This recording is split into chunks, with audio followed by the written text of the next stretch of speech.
The topic for today is stressing the stepchild and the clinical utility of evaluating the RV-PV unit during exercise.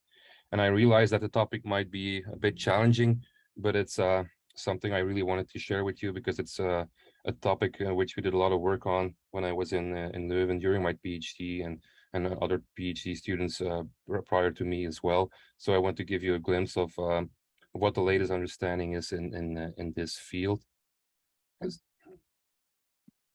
So the presentation will be divided in three major parts. In the first part, I will explain you the concept of the RV-PV unit and especially its relation to exercise. And the second part will discuss how we can evaluate the RV-PV unit during exercise, which parameters might be important to assess, and also which potential pitfalls we could encounter when trying to do so. And then finally, I will try to highlight the clinical relevance of doing evaluation of the RV-PV function in specific patient populations. So first of all, the RV-PV unit and its relation to exercise. So as the name implies, the RV-PV unit is a combination of the right ventricle and the pulmonary vasculature. And the reason why we combine both systems together in one unit is because they are actually very highly integrated and functionally interdependent. And to understand why this would be the case, we need to take a large step back and actually assess why the right ventricle had to be developed in the first place, because the right ventricle has not been around throughout all evolution, and in fact is not even present in every animal today. So if you look at fish, for example, fish only have a kind of a hard tube, and they pump the deoxygenated blood through the gills, and then oxygenated blood goes to the tissues. It's only in lungfish and essentially in amphibians where a fully fledged pulmonary circulation will develop. But in amphibians, the ventricle is still univentricular, meaning that there's no divide between the left and the right ventricular part, and so that the oxygenated and deoxygenated blood will mix inside the ventricle. In reptiles, there is an incomplete separation between left and right, so that there's still some mixing of oxygen and deoxygenated blood. And then essentially it's only in mammals and in birds and in specific types of dinosaurs that there is a full anatomical separation between the left and the right circulation. Now, the question is, of course, why did the right ventricle need to develop during evolution? And to understand this, we need to comprehend that the origin of the right ventricle is actually closely linked to the conquest of land during evolution. And in order for animals to thrive on land, they had to have an efficient locomotion, meaning that they needed to have a good flow of oxygen going to the muscles in their body. And for this to be possible, actually two different things had to develop at more or less the same time. On the one hand, the gas exchange had to become increasingly more efficient, meaning that the blood-gas barrier needed to become increasingly thinner and therefore also more fragile.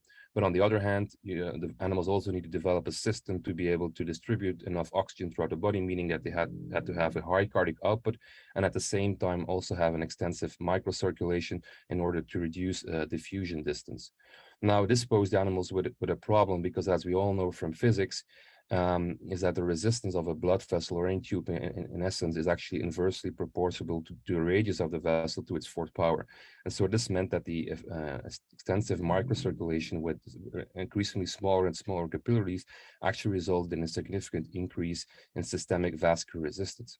And in order to propel blood through these resistive vessels, the blood pressures also needed to rise during evolution. And this is obviously something that is incompatible with, on the other hand, a very fragile blood-gas barrier. And so in order to protect the extraordinarily thin blood-gas barrier, animals had to develop a separate low-pressure system, allowing at the same time for low pressures in the pulmonary circulation, and on the other hand, high pressures in the systemic circulation. So actually the origin of the RV and the pulmonary vasculature are very closely linked together because they have been a consequence of the same evolutionary pressures. And if we then have a look at the both circulations more closely, you can see in fact that indeed resistance in the systemic circulation is much higher compared to the pulmonary circulation, and that this then also translates into higher pressures in systemic circulation compared to the pulmonary circulation at rest. However, during exercise, this situation will dramatically change, and this is because in the systemic circulation you have a very large what we call vascular reserve, because there's a lot of parallel resistance vessels, and you can recruit a lot of vessels, so that resistance will actually significantly drop during exercise in the systemic circulation, and this then in turn means that systemic arterial pressures will only increase to a limited extent.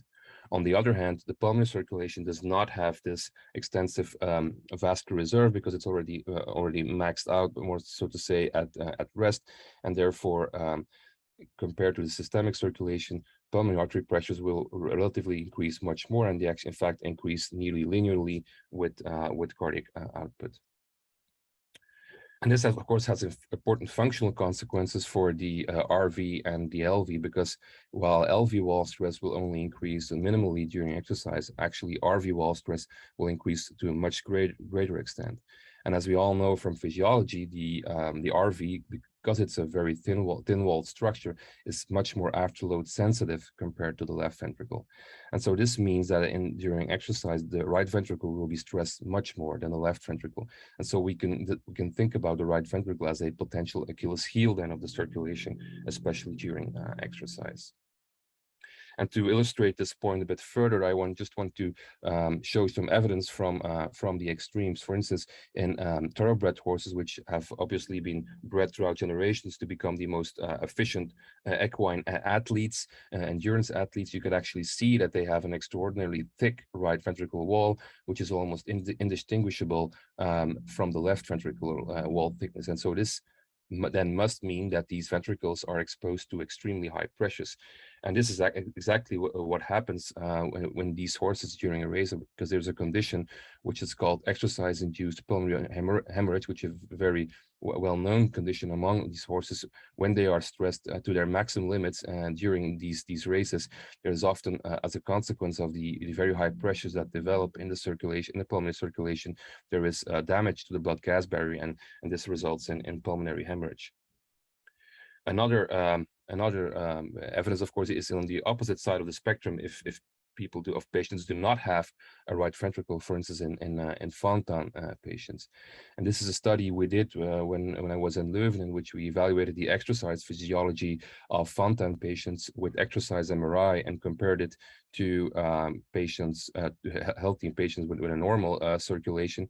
And what you can see is that on the bottom left of the screen that stroke volume in normal patients will initially increase and then plateau, as we all well know from physiology. In Fontan patients, actually, there's only very limited increase, and a bit higher workload stroke volume will essentially drop, and this then results in a very blunted cardiac output increase during exercise compared to healthy controls. And if you would assess the theoretical relation between stroke volume and heart rate, and you can see that while in healthy subjects, stroke volume will always start to fall down at very high heart rates, around 160 to 180. In Fontans, this happens much faster, and already at a heart rate of 100, you start to see a decline in stroke volume during exercise. And this obviously has an important consequence for cardiac output generation, because while in normal subjects, cardiac output will more or less stabilize at very high heart rates because of the competing effects of, on the one hand, heart rate, and on the other hand, stroke volume. In Fontans, actually, cardiac output would start to fall or decline, which is obviously something that is incompatible with physiology, and therefore would result in these subjects to stop exercising. And a final important factor that I want to highlight is that there's also an important influence of downstream factors, meaning that left ventricular filling pressures will add an additional load on the RV pulmonary vascular unit during at rest, but also during exercise. And some authors therefore will even include the left atrium into the concept of the RVPV unit, and they speak about the RVPV LA functional unit. And to illustrate this point, you can look at the graph on the left side, where you see that in heart failure patients who are congested, who have elevated pressures at rest, you see a much steeper increase in cardiac and pulmonary artery pressures during exercise compared to a heart failure patient which have normal pulmonary pressures at rest. All right, and the second part, so how can we then evaluate the RVPV unit during exercise? Well, in order to address this question, we need to understand that RV pump function is actually the resultant of two opposing elements. On the one hand, you have the contractile force the right ventricle is able to generate. But on the other hand, of course, there's the load the right ventricle has to overcome when ejecting its blood. And this load consists of a pulmonary vascular factor, but as I mentioned, also a left heart factor. And if we first focus on the contractile force, we know from from physiology again that the gold standard measure of cardiac contractility is the end-systolic pressure-volume relation that we can obtain by pressure-volume analysis. But this obviously requires invasive catheterization with special micro-manometer catheters, and so therefore this is not something we can do in routine clinical practice. So we need an alternative that will allow us to assess these concepts without the need of these more elaborate techniques. And so fortunately, cardiac imaging is very helpful in this respect, and is therefore also the premier go-to technique to evaluate the RV during exercise. Now, what probably would be the gold standard for evaluation of exercise physiology with imaging is exercise cardiac MRI, because it gives a comprehensive insight into biventricular function, even atrial function during exercise. The problem, of course, is that the MRI usually requires breath holds and therefore is incompatible with exercise. But in Leuven, we actually developed a real-time MRI technique, which allowed us to do real-time imaging of both the heart and during strenuous exercise, and while patients were free breathing.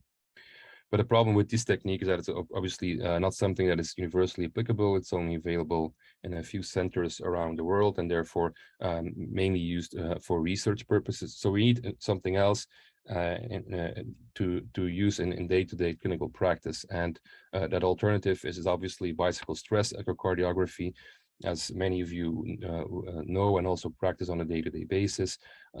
This technique allows us to also evaluate cardiac function during exercise and give us a lot of information about the heart in that way.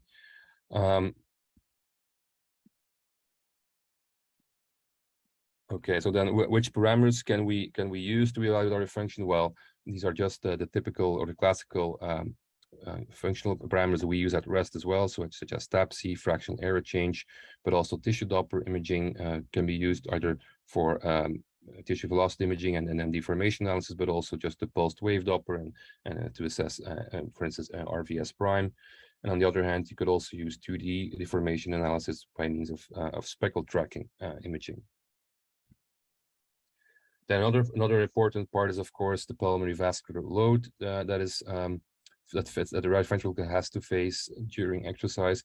And actually the most integrative parameter you could use to evaluate pulmonary vascular load during exercise is something that we call the pressure flow slope, or PQ slope. And this is in essence the relation between the increase in mean pulmonary artery pressure and cardiac output, and is as we all know from physics, from Ohm's law, is actually a measure of total pulmonary resistance. And numerous studies have indicated that this slope is normal when it's below 2 and is abnormal when it's above 3. So meaning that for every liter of cardiac output increase, pulmonary artery pressure will increase by 3 millimeters of mercury or more. And the yellow zone, so in between 2 and 3, is kind of like a border zone where it either could be normal or be a beginning of pathology. Akin to the MPAP cardiac output slope, there's also something which is called the pulmonary arterial wedge pressure over cardiac output slope, which can be used to assess LV diastolic dysfunction or left or elevated left heart filling pressures. But obviously, to assess this, you need invasive measurement during exercise, so you need to put in a Swan-Ganz catheter, and the normal value there is a slope of 2. So how can we then obtain this so-called pressure flow relationship? Well, on the one hand, we need, of course, an estimation or a measurement of pressure. So either you do invasive pressure measurements with Swan-Ganz scatter, or you use Doppler estimation of pulmonary artery pressures. And on the other hand, you need to obtain cardiac output. This can be done either from cardiac volumes using MRI or even echo, but a more feasible and more and something that's more used is obviously the Doppler estimation of cardiac output from the pulsed wave Doppler and the LVOT. Now, an important caveat about this pressure flow slope is that it's very much age dependent, as everything in life. When we become older, the compliance will start to fall, and therefore also the slope of the pressure flow relationship will increase. And so when assessing patients, you need to keep this in mind. And if you are interested, there are some publications who have tried to give you some age-specific cutoffs. For instance, this recent publication in the European Respiratory Journal. But in general, you can say that if the slope is above 3, then you know that it is an abnormal pulmonary vascular reserve. If it's below 2, then it's normal, and everything in between is kind of, as I already mentioned, the gray zone, the border zone, in which you need other elements to determine whether it's normal or abnormal. An important trick when you want to assess pulmonary pressure during exercise is that you can administer some contrast. This does not need to have to be Definity or Sonoview, but in essence, agitated saline or agitated colloid substances are enough. And the idea behind this is that you can greatly enhance the tricuspid regurgitation signal, which then greatly enhances the feasibility in a lot more patients to obtain the signal. An important caveat, however, when using contrast is that you need to avoid pressure overestimation. So you need to stick closely to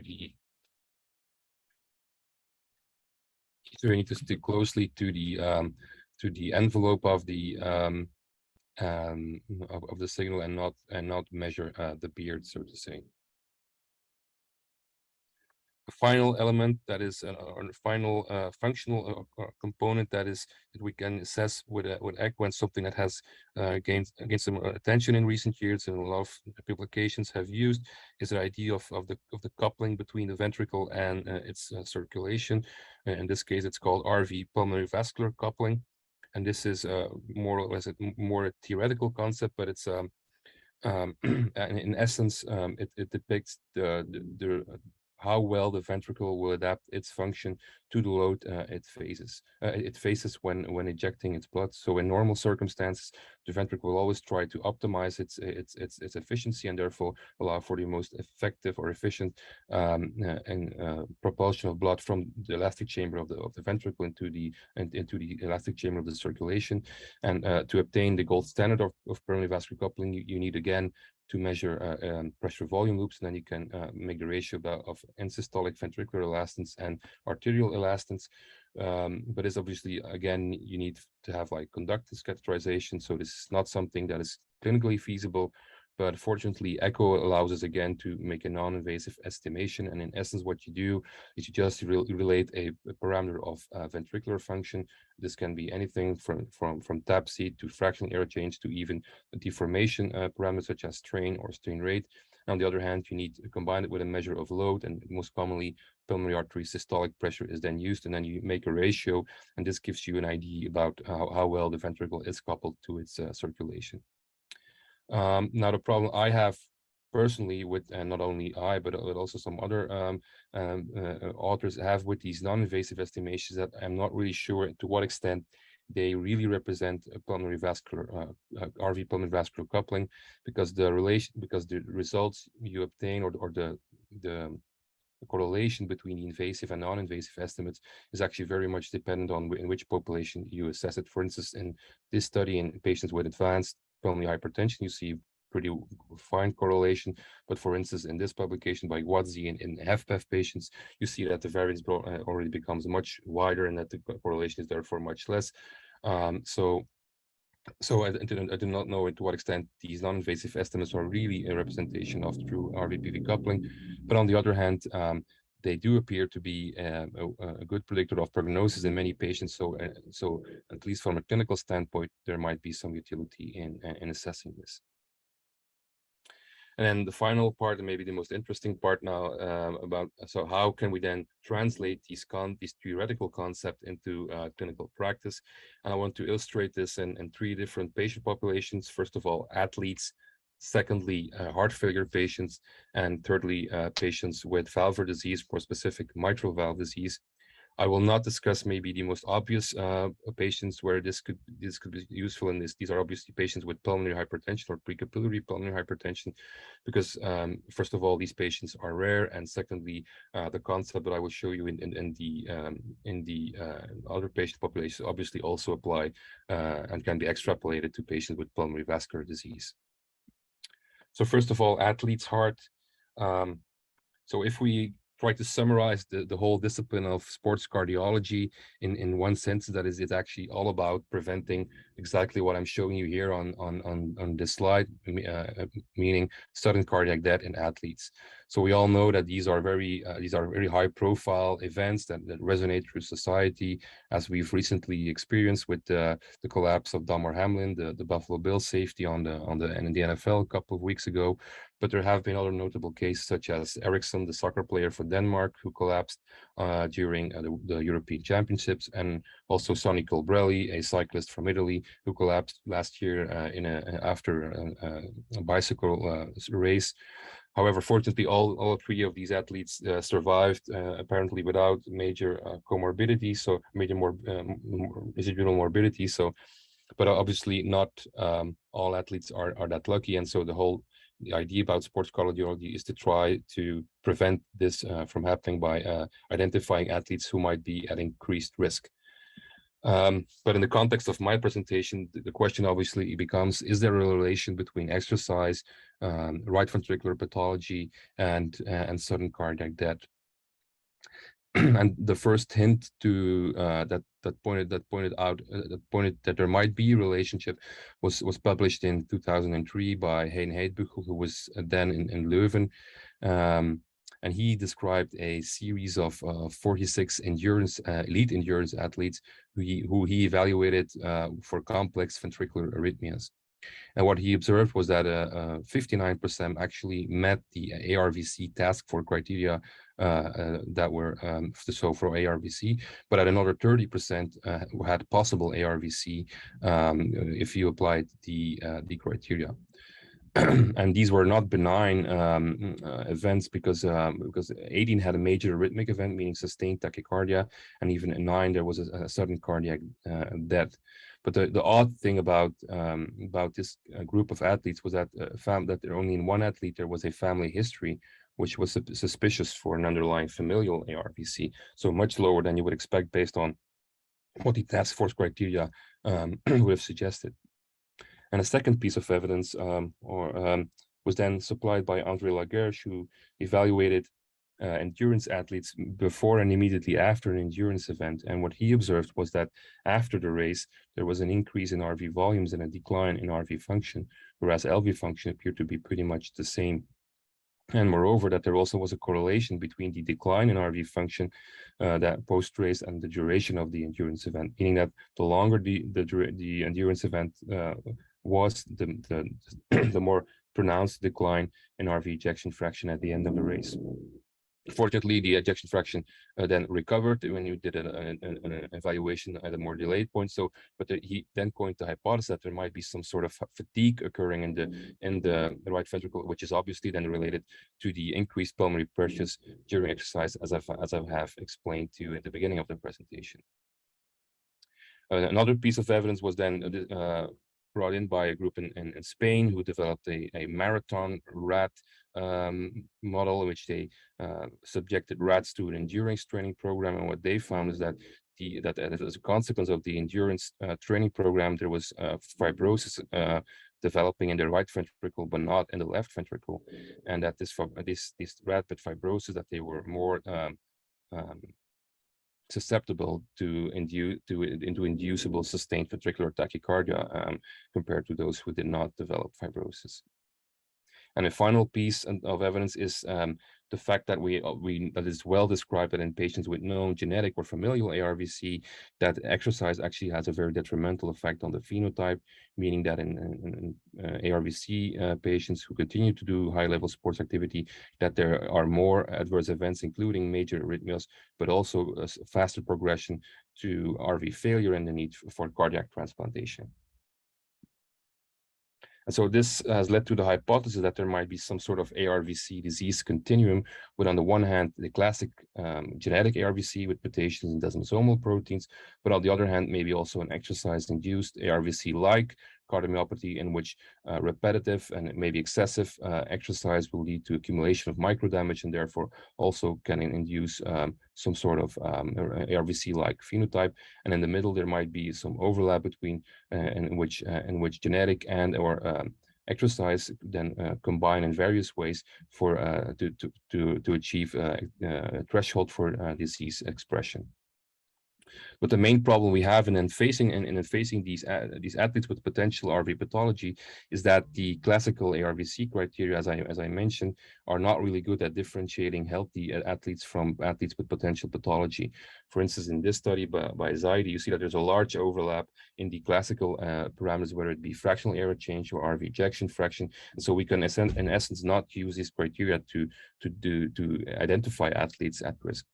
And so we then hypothesized that maybe exercise, given the stress it poses on the right ventricle, might be more suitable as a means of discriminating healthy versus non-healthy athletes. And so we did an exercise echo study in which we compared athletes with exercise ARVC with healthy athletes in blue and non-athletic controls in green.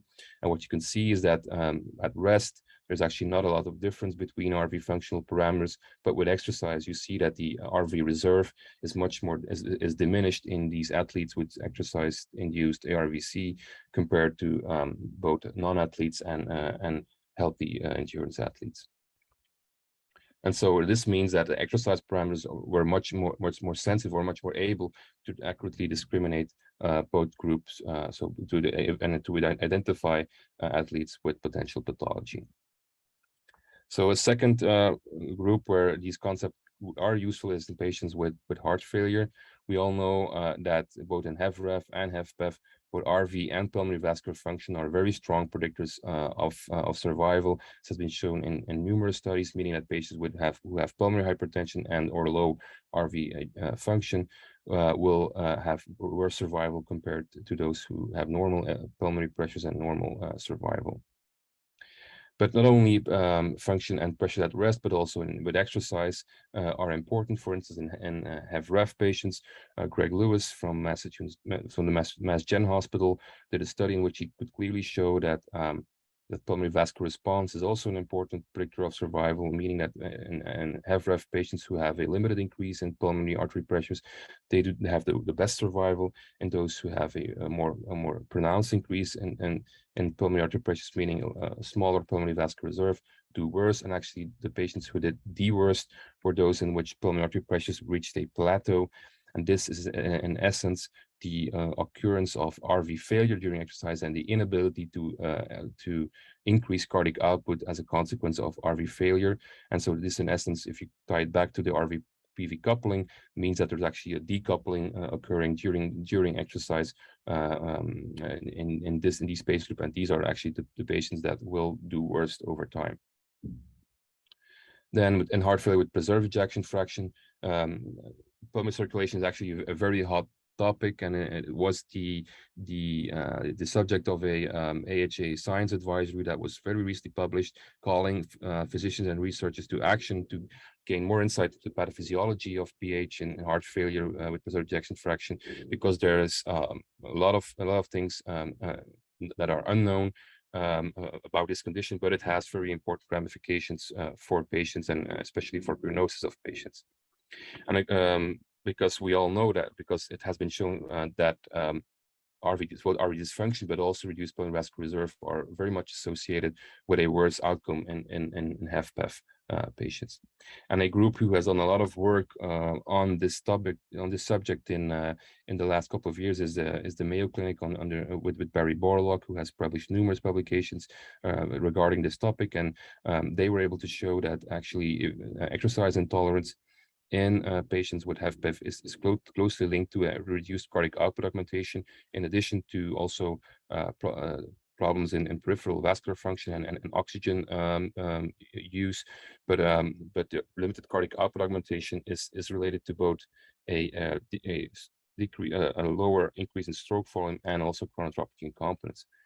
But if you then look at a more at a deeper level and look at the ventricle itself and pulmonary vascular function, you can see that actually, in addition to the well-known diastolic dysfunction in HFpEF, there's also a reduced systolic reserve, and this not only of the LV but also of the RV. So meaning that is in HFpEF, in essence, you have a global cardiac dysfunction of both diastolic and systolic function, and this is something that you can assess during exercise and is much less accessible with evaluation at rest, as we all know, because ejection fraction appears to be normal or is normal in these subjects.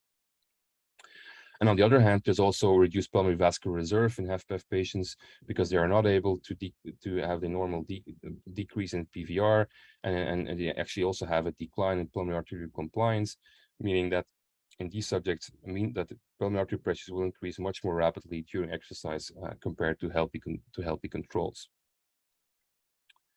But the problem that we face with HFpEF and in management of HFpEF is, of course, that apart from SGLT2 inhibitors, that there's not really a good treatment for these patients. There are no disease-modifying drugs such as we have in HFrEF, and so therefore we need another way and try to minimize the burden of this disease. And one way to do that is by trying to prevent patients from developing the more advanced stage of the disease by interventions earlier and this obviously necessitates a diagnosis at a very early stage in the disease.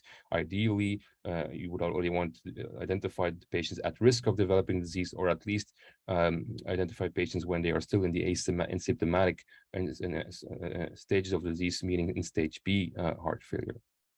The problem with resting parameters, obviously, is that there's a large overlap between healthy patients and patients at risk of HFpEF or even HFpEF patients, especially at rest.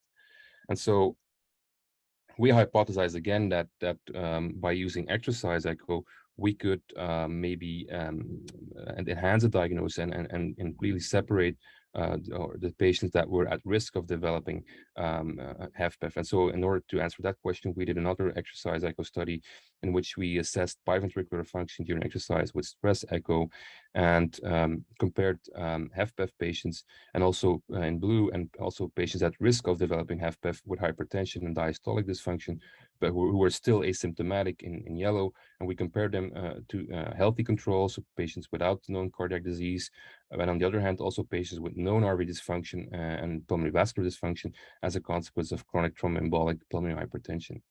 What we were able to show was that there was a clear gradient in RV contractile reserve, which is obviously the lowest in CTEPH patients, but is also significantly reduced in HFpEF patients. And there's also a trend towards reduction in RV contractile reserve in these patients who are at risk of developing HFpEF. On the other hand, pulmonary vascular load was still normal in these patients at risk, whereas it was elevated in HFpEF patients. And if you then calculate the RV-PV coupling, you see again that there is a clear gradient with abnormal coupling in CTEPH and HFpEF patients, and on borderline coupling in these patients at risk of heart failure. And then finally, valvular heart disease. And in essence, I will limit myself to the mitral valve because this is probably where it is most useful and most commonly used at this point. First of all, mitral regurgitation. We all know the value of exercise echo to evaluate LV systolic function during exercise and LV contractile reserve, but also evaluation of RV function and pulmonary vascular function is of use, as has been shown in numerous studies. In the first place, in patients with asymptomatic moderate to severe mitral regurgitation, because there it has been shown that exercise pulmonary hypertension is actually a very good predictor of the onset of symptoms in the the following years. And so you can use this to identify patients which you might want to follow up much more closely compared to others.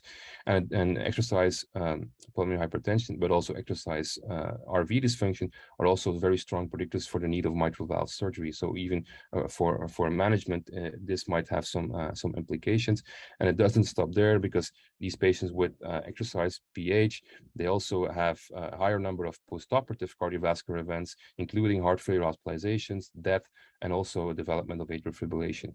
And even if you discard atrial fibrillation, on the right side, you still see that exercise pulmonary hypertension is a very good predictor of which patient will do worse even after surgery, and so therefore which patients will need more closer follow-up and maybe some other interventions to improve their prognosis.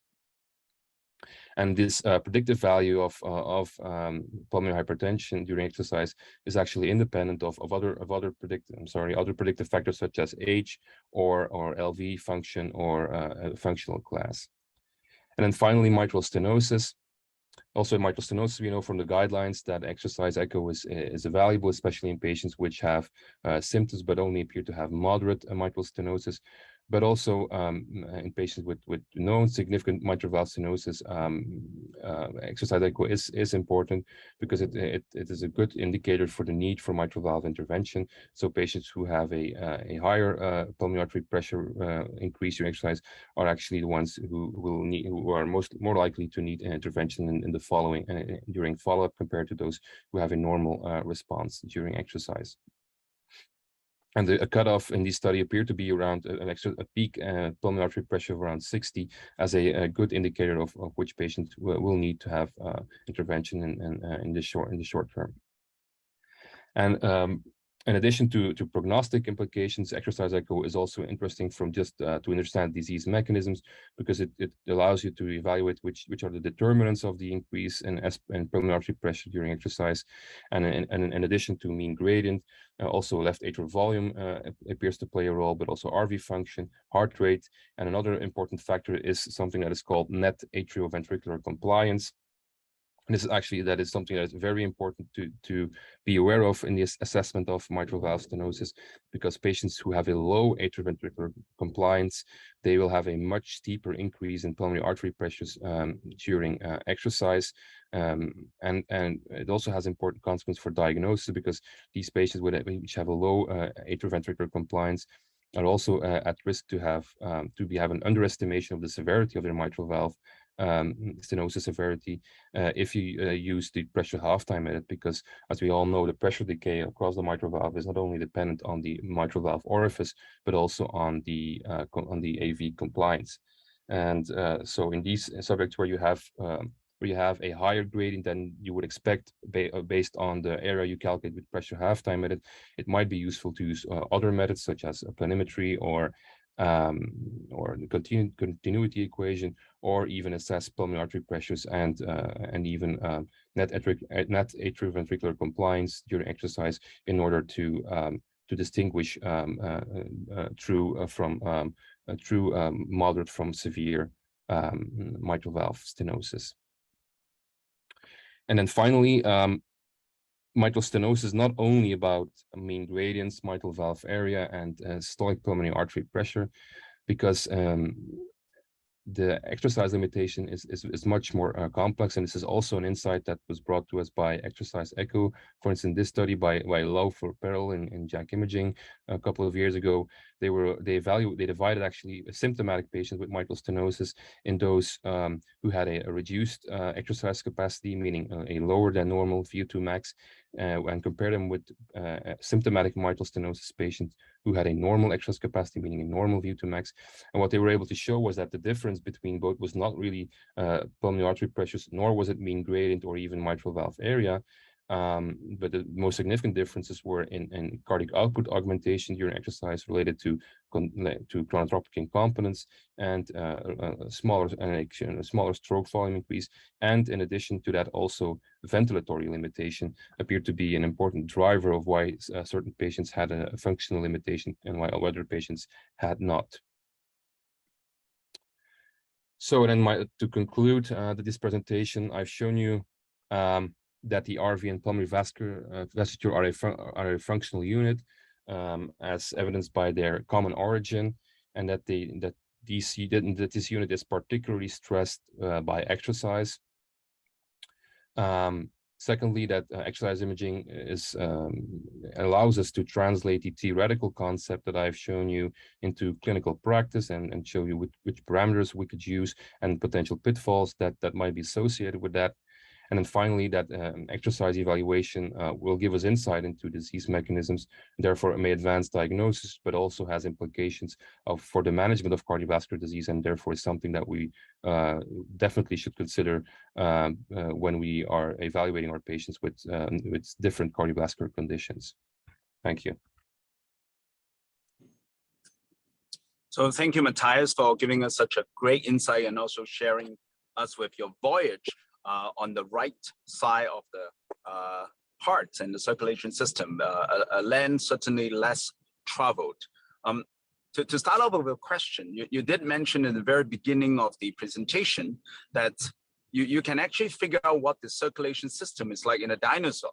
How could they do that with fossils?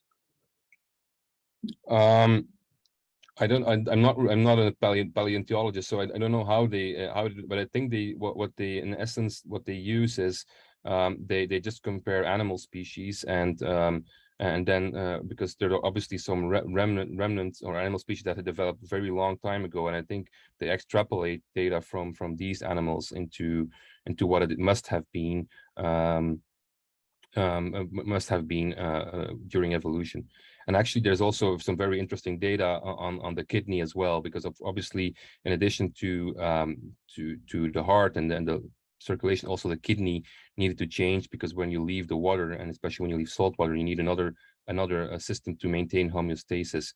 And so there's a lot of different other factors playing in the background, but I think what they in essence do, they compare different animal species. Some animal species, like for instance crocodiles, are obviously have been around for a very long time, and even some fish or some more primitive animals. Then I think from that they try to reconstruct or reconstitute the evolution. Thank you. Having kids, obviously I spent a lot of time with dinosaurs in the early years. And so to move on from a more practical sense, like, you know, you've done a lot of work in this area. So my question is, like, in a day-to-day echo lab and the practice of what we do, how can we improve ourselves, and what else can we do to evaluate all the conditions that you have just mentioned? Like, what else can we add to our protocol, or things that we do to do better? So what I believe most is of use is using the pressure flow slope instead of single pressure measurements.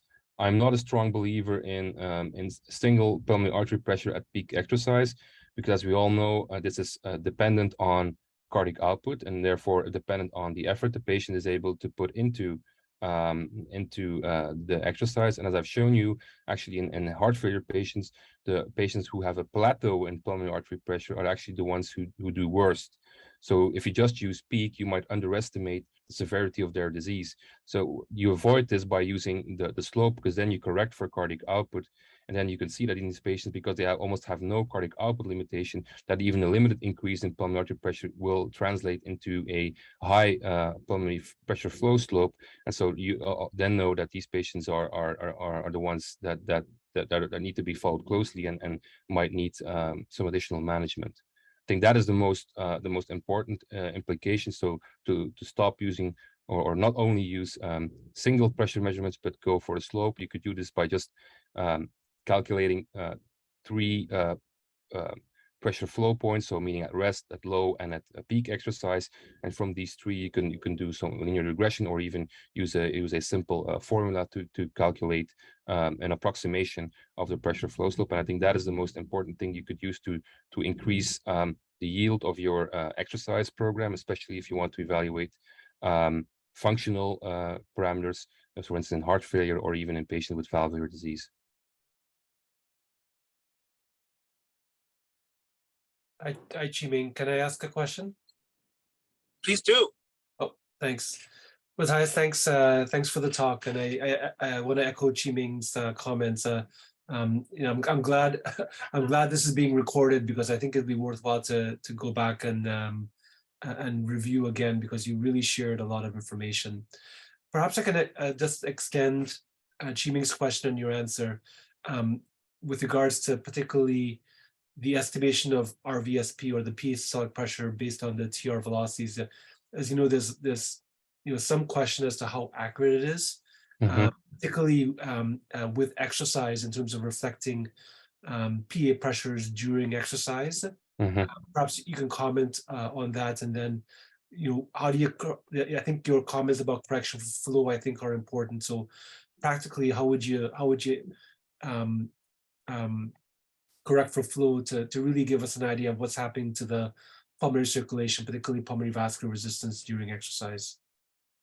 Yeah, so there is, well, we did do a study in which we evaluated, or actually my predecessor Hito Claeys did it, and he published it in JACC Imaging, where we compared our non-invasive estimates to similar to invasive pressure measurements done with this one Gans catheter, and we actually find a very good correlation.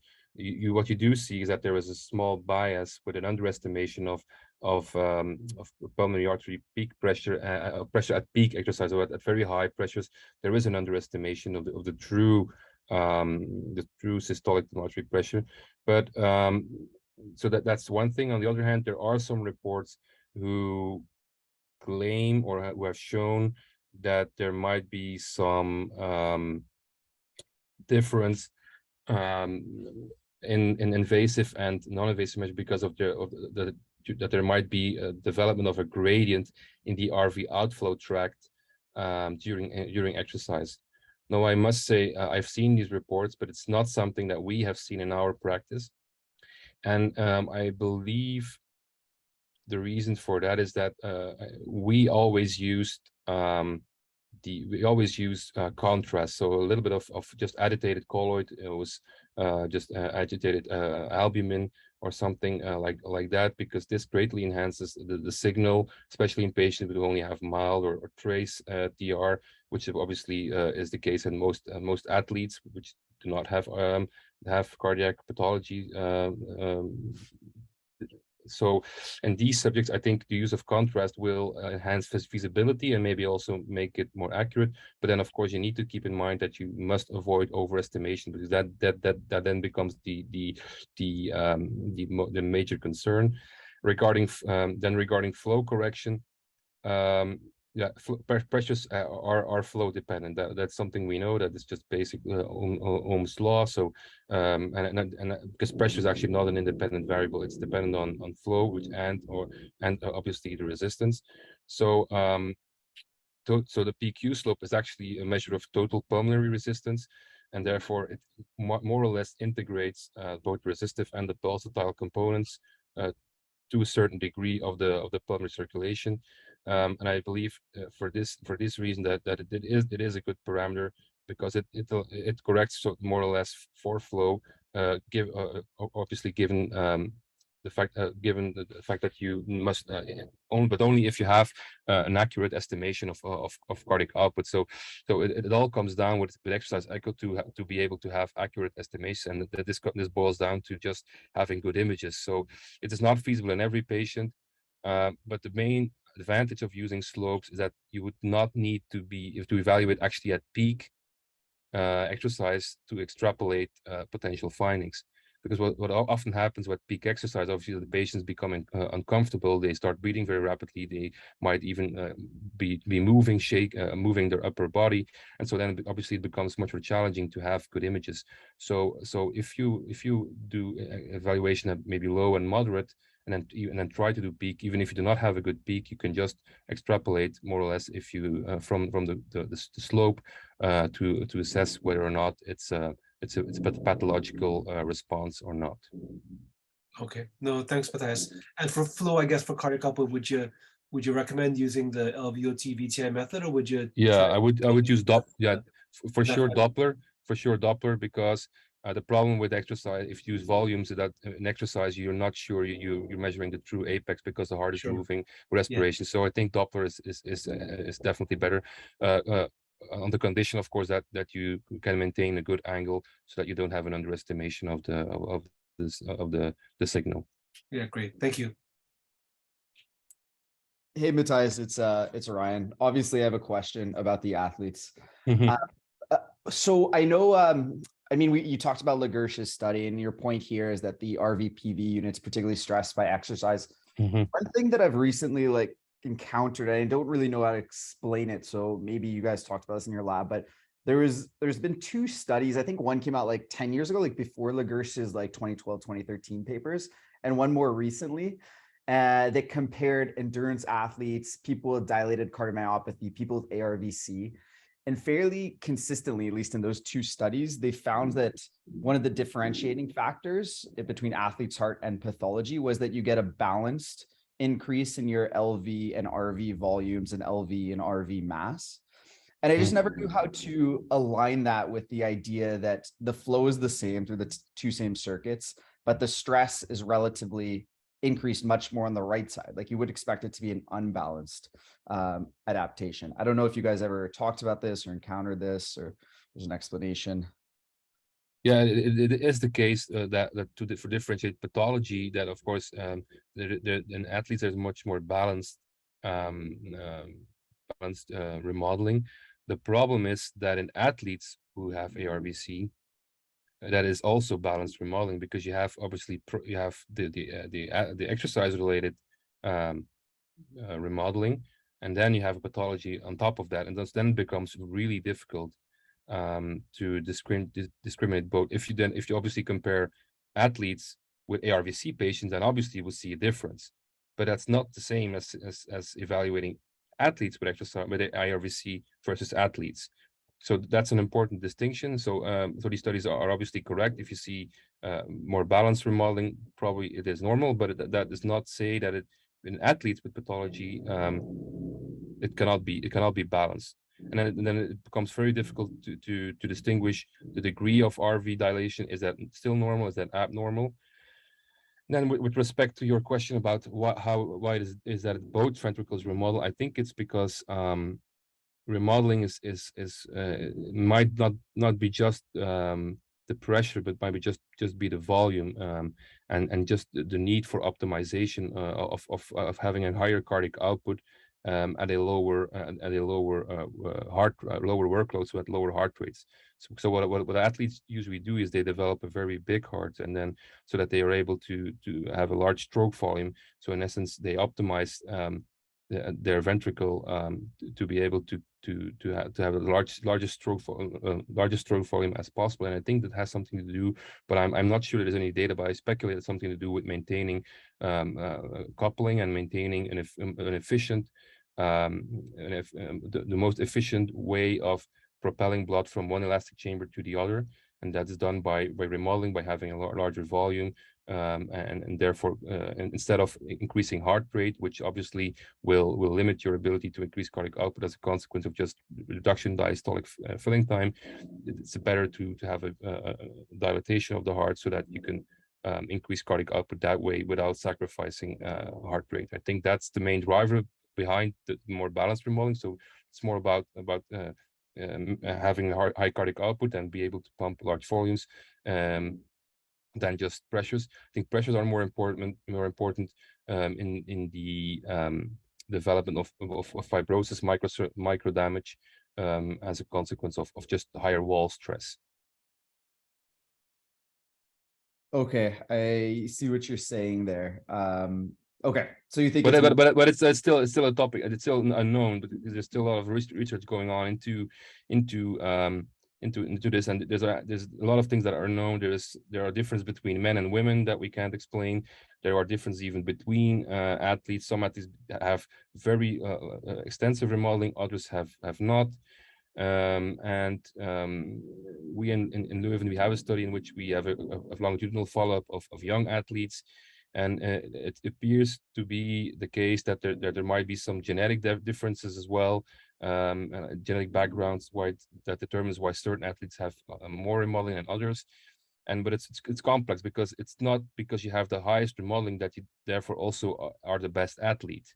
So the relation is not 1-to-1. So it's more than just remodeling. It might even be that some athletes over remodel, that they therefore actually lose efficiency and are less well off compared to others. So it's a moving field, and there's definitely a lot of work to do. So I think it's a very good research project for you, Ryan, in Boston. Yeah. I guess what I just have trouble wrapping my head around is if like the wall stress increases 250% on the right side more than the left, yes, you'd expect it to there to be bigger chamber size or bigger remodeling changes on the right, which we don't see. But I guess I understand there's probably much more to remodeling than just volume. Yeah, I think it's just not only pressure. It's much more a physiological need to have a larger stroke volume. Yeah, perfect. Thanks, Mathias. Chance to meet you. My name is Vikram Gurtu, one of the cardiologists at St. Joe's. I just wanted to say thanks for an excellent presentation. It's actually very relevant to some of the things that I did in training.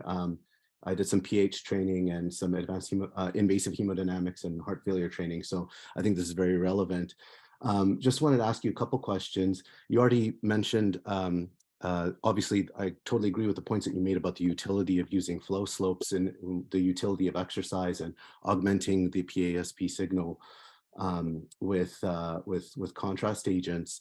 The question I had was, what did you think about the utility? Because we don't do this all the time. And you did mention the Sanjeev Shah and Gwazi paper about PSP, the TAPSE to PSP ratio not being as correlative with invasive measurements, but there definitely is still in that paper some prognostic implications. So should we actually be paying more attention to, in our resting echoes, the TAPSE to PSP ratio? Do you think there's a utility in that, particularly in heart failure populations? And the second question I had quickly, if you are able to answer, I was just really interested to see that you're able to do the exercise MRI protocols and how you're able to, just with motion artifact at peak exercise, how you're able to make measurements. I was just interested in hearing how you're able to do that. So on the first question, it was maybe not clear from my presentation, but I'm a very strong believer in coupling. I think coupling is the determinant of cardiac function, and it is coupling that is in essence the heart tries to keep its circulation coupled. At rest, there is a tendency for ventricular to be as efficient as possible. This changes a bit during exercise, so the coupling ratio will change. But coupling is definitely a very important parameter. The data is clear that TAPSE over pressure is prognostically significant. So obviously that's supportive of the fact that we should assess it. I'm just not sure that TAPSE over pressure is the best parameter to assess non-invasively assess coupling. In my 5 cents on the best parameter to evaluate function is actually strain rate. I am a strong believer in strain rate. I think strain rate is much more, goes much closer to the true contractility issue. That also has been shown in papers and has been validated with pressure volume loops. The problem, of course, with strain rate is that it's very noisy, and we don't have a good techniques to do that. We did it in our research, and it worked fairly well, but I must admit that it's noisy. So I think if maybe in the future we have better ways and more reliable ways to assess deformation, I think there lies the answer, and not strain, but use strain rate as the prime parameter of function, and then combine that with pressure. I think that would be the more reliable and more reliable estimation. But for now, I definitely agree that we should include coupling parameters in our assessment of cardiac function. And actually, most measures of systolic function we use now, for instance, ejection fraction, is actually more a coupling factor than it is a true representation of systolic function. And then on the exercise MRI, the way we did it, so we did a real time. So actually, it's a continuous cine sequence. We go from the apex up until the base, continuously looping and recording. But then there's a lot of post-processing that goes on. So we correct for the respiratory motion by the use of a plethysmograph. So we then correct the images. We analyze at the same time point in the respiratory cycle, typically at end expiration, because this gives you the most stable position inside the chest. And then we manually, but we hope to automate this, manually select the end-diastolic and systolic frames in expiration, and then trace, and then from that are able to calculate volumes. But it's a lot of work, and it takes about what I would say 1.5 to 2.5 hours, depending on the quality of the images, to just assess one exercise MRI. So it's definitely not something you could do in day-to-day clinical practice yet. But I know they are working very hard on doing some automation and using AI, which could greatly speed up the process. Fantastic. Thank you so much for a great presentation. Thank you, Vikram, for joining us. And with that in mind, we are right at the top of the hour. So thank you, everyone, for joining us. And as you all know, we have just created a YouTube channel for recording these very, very insightful lectures and useful and deep dives of echo topics. Please subscribe, and we'll see you again next week. Thank you. Don't forget to smash that like and subscribe button.